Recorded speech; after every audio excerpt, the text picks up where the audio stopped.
Coucou les filles, je viens vers vous pour une petite vidéo. En fait, c'est pour vous expliquer un petit peu avec les photos comment choisir sa photo. Donc ça pourra peut-être vous servir pour la suite. On va commencer par le genre de photo parce que comme j'ai expliqué, vous allez faire tout à fait différemment vos photos maintenant que vous scrapez.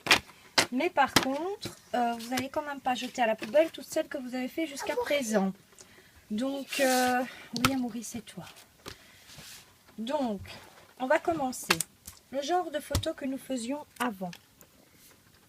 Vous voyez, genre comme ceci. Mais ça, il faut peut-être oublier parce que vous voyez, la mesure, elle fait 10 sur 10. Donc, si vous devez recadrer à ce niveau-ci, c'est très flou. Et puis, vous allez vous retrouver avec une petite photo de à peine 2 ou 3 cm. Donc, il est vrai que ce genre de photo, vous allez sûrement devoir vous en passer. Donc, ça, c'est à oublier.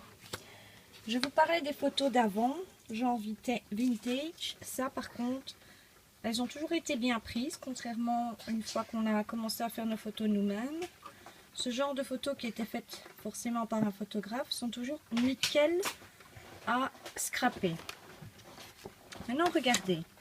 Comme je vous disais, le recadrage. Vous avez ce genre de photo. Mais il est clair que on viendrait couper à ce niveau-ci. De manière à avoir toute cette partie qui est inintéressante de toute manière. Et vraiment découper pour garder que le sujet principal. Ce qui ne gâche rien à la photo que du contraire. Ça fait tout de suite un petit peu plus joli. Maintenant, comment allez-vous ou pouvez-vous prendre vos photos? Utilisez regardez, celle-ci à la base c'est une photo qui est ratée parce que je ne sais pas si vous voyez très bien, elle est floue. Mais le rendu que ça a donné, moi, me plaît énormément. Donc ce genre de photo est génial pour scraper. Le regroupement, là vous n'avez même pas besoin de recadrer, vous avez vraiment les sujets qui vous conviennent. Changer d'orientation aussi pour les prises de vue.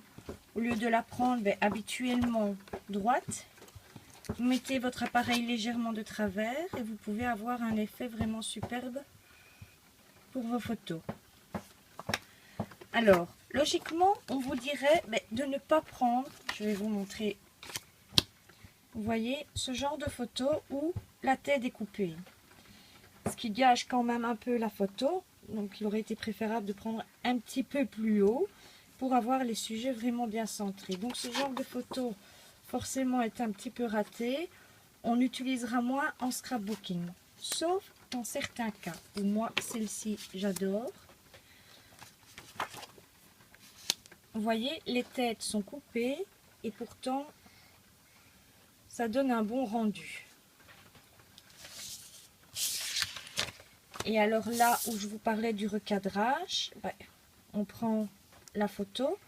Même chose, ici vous viendriez vraiment couper pour ne garder vraiment que le nécessaire de la photo. Donc il n'est pas nécessaire de garder la table, vous venez couper vraiment comme ceci. Voilà, j'espère que ceci vous a aidé un petit peu dans le choix de vos photos. Je vous fais tout plein de gros bisous et bonne recherche pour votre photo pour notre petit à petit. Bisous bisous.